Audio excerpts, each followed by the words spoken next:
Karl Marx was a German philosopher, economist, political thinker, and historian who deeply influenced and transformed thinkers in these and many other fields.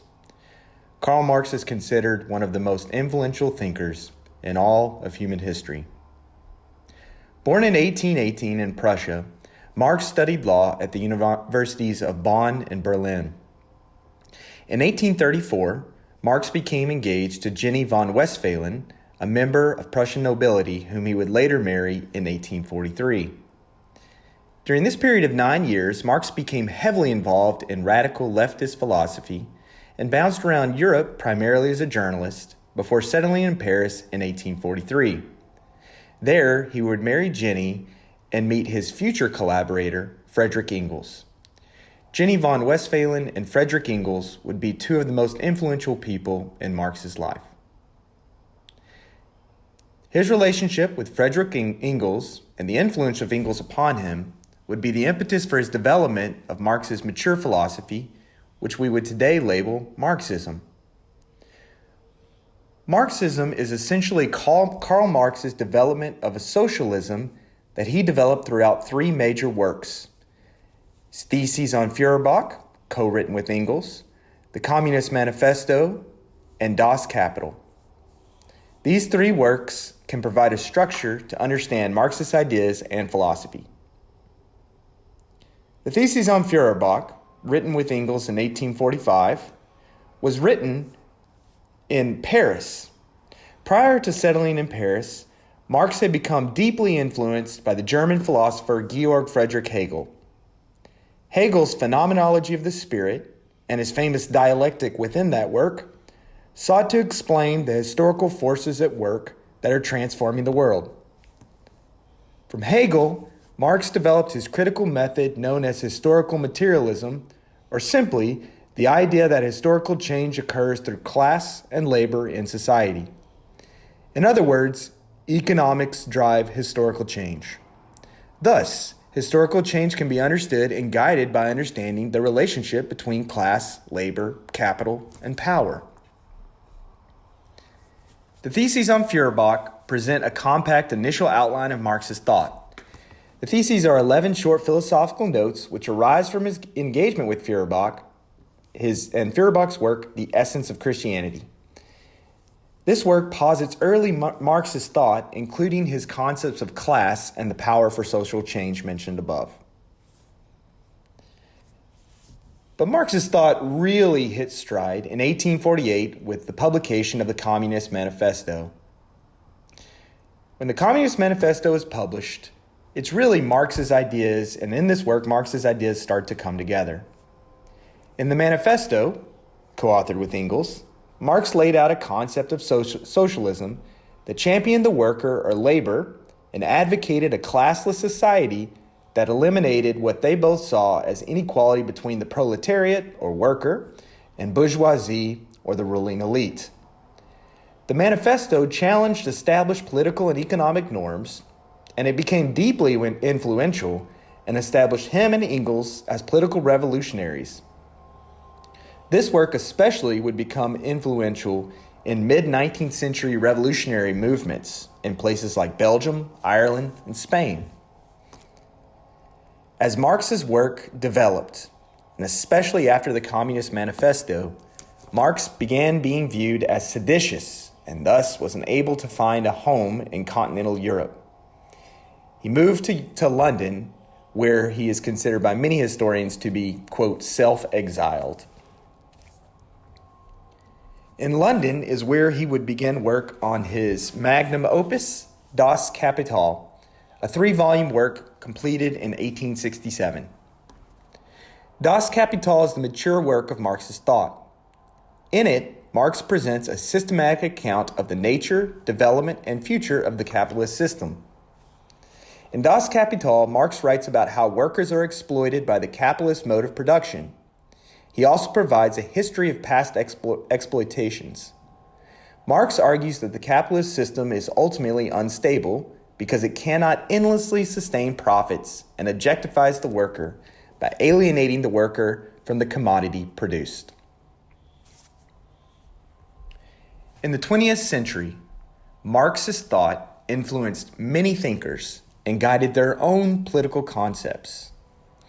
Marxist thought in these three works became the ideological foundation for the Russian Revolution of 1917 and the spread of socialist communism post-World War II in Asia, Latin America, and Europe. In each of these countries, a Marxist political system was seen as an alternative to current political constructs and as providing a new political and economic system opposing what many saw as the ills of capitalism. Marx died in 1883 and is currently buried in Highgate, London. Marx's tomb perhaps represents Marxist thought in nice, compact terms and represents the two strands of his influence upon the world. The two statements from his work on his tombstone are the last line of the Communist Manifesto, "Workers of the world unite," and the most important or 11th philosophical note in the Theses on Feuerbach: "The philosophers have only interpreted the world in various ways. The point is to change it." Marx's tombstone and his continual influence around the world in politics, economics, and other fields are represented by this final quote: "He indeed is a philosopher who has changed the world." In the field of education, Marxist thought also has deep resonance. A Marxist critique of education sees the educational system as working in the interests of ruling class elites, or the bourgeoisie. According to the Marxist perspective on education, the system performs three functions for these elites. It reproduces class inequality. Middle-class children are more likely to succeed in school and go on to middle-class jobs than working-class children. It legitimates class inequality through, quote, "the myth of meritocracy."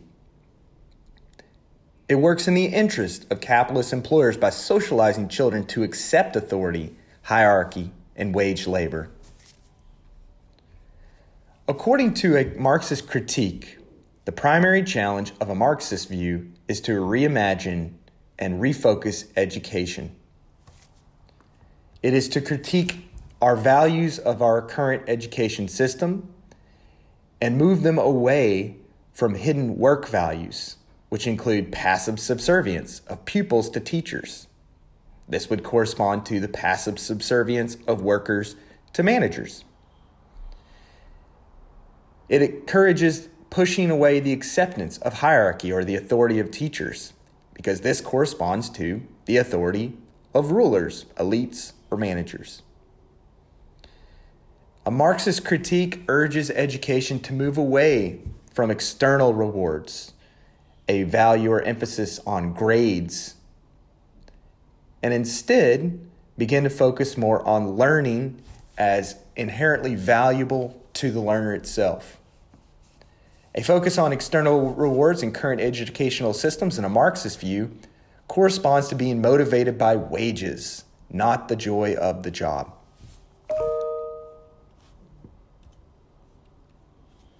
There are many theorists in education that posit these views and can be directly linked to a Marxist view. Perhaps the most notable few being Bowles and Gnitz, whose 1976 work, Schooling in Capitalist America, suggested that there is a correspondence between these values learned at school and the way in which the workplace operates. The values, they suggest, are taught through what they term the hidden curriculum, a phrase that is often expressed in curriculum work today. The hidden curriculum consists of those things that pupils learn through the experience of attending school rather than the content of the curriculum or subjects themselves. In other words, Bowles and Gnitz argue against the socialization of schools as they are directly representing a capitalist system. In schools, according to these two authors, pupils learn values that are necessary for them to toe the line in, quote, menial manual jobs. Another important thinker was Paul Willis. In Paul Willis's Learning to Labor, a work published in 1977, Willis, a sociologist, visited one school and observed, quote, 12 working class rebellious boys, end quote, and their attitudes towards school and future work. Willis was interested in the friendship between these 12 boys, or whom he called lads in that work, and their counter-school culture developed within their friendly community. The boys attached no value to academic work and were more interested in, quote, having a laugh, and saw that as the objective of school rather than attending school classes and lessons. Willis, rather than arguing against this type of student, argued that the rebellious students themselves are evidence that not all pupils are falling prey to the brainwashing that Bowles and Gnitz in a Marxist critique actually argued. Rather, they pushed against this notion of passive learning, pushed against this notion of becoming subordinate people as a result of, quote, the hidden curriculum. So Willis criticized this notion of traditional Marxism by saying that not all students are connected to this fatal flaw in the educational system. However, he also pointed that their work and that their ideas were not valued. He argued that the boys themselves saw manual work as proper work and placed no value on academic work. Thus, the end result in the current system is that they all ended up failing exams. As a result or outcome of this, they had no choice but to go to low-paid manual work or labor. So the end result of what Willis saw as a positive rebellion against a flawed system that he saw through his Marxist critique was in fact that they simply fell into a part of the Marxist system and became a part of class inequality. Thus, Willis can be deemed a Marxist thinker primarily through his critique of how the educational system provides no escape or no exit to this outcome of social inequality. Finally, and perhaps for Texas Tech, the most important thinker that is engaged in educational work and is influenced by Marxist thought is Paulo Freire. Though Paulo Freire was influenced by a number of other sources, including Catholic liberation theology, which is actually a theological movement influenced by Marxist thought as well, Freire critiqued education using Marxist concepts. In his Pedagogy of the Oppressed, Freire critiqued his what he termed the so-called banking system of education, which he saw as a tool utilized by, quote, the colonizer over the colonized to educate, end quote. Instead, Freire argued for an educational system that placed teacher and learner as co-creators of learning and thus ultimately led to the liberation of both. These thinkers are merely a few thinkers in educational thought and curriculum development that are deeply influenced by Marxist work. Marxist thought, though a bit dated, seems particularly relevant and important for today. In the three notable Marxist educational theorists that I mentioned above, we can see that curriculum and education, particularly in America, still falls prey to these critiques. We still see a value placed on developing authority and a social creation of a power or teacher and unpowerful or student relationship. Even today, it seems completely unlikely that in any school system in America, we would enter into a classroom and there would not be some kind of authority or power structure imposed in that school. Whether it simply be a teacher being forced to be determined Mr., Mrs., and a student called by their first name. We see value placed on grades to get students to universities to get students to jobs, to get students to high-paying income. Even today, teachers bemoan the fact that learning and is especially seen as merely helping students complete standardized testing. We also see a lack of value placed on boys as rebellious. A current educational system seems to disvalue or create or label boys who cannot operate within a traditional classroom setting as valuable or worthy of high placement in society. Even the term manual labor, which would probably most often be thought of as a pejorative term, is not valued in any sense. The goal of an educational system seems primarily to get a student to a university, especially in secondary education.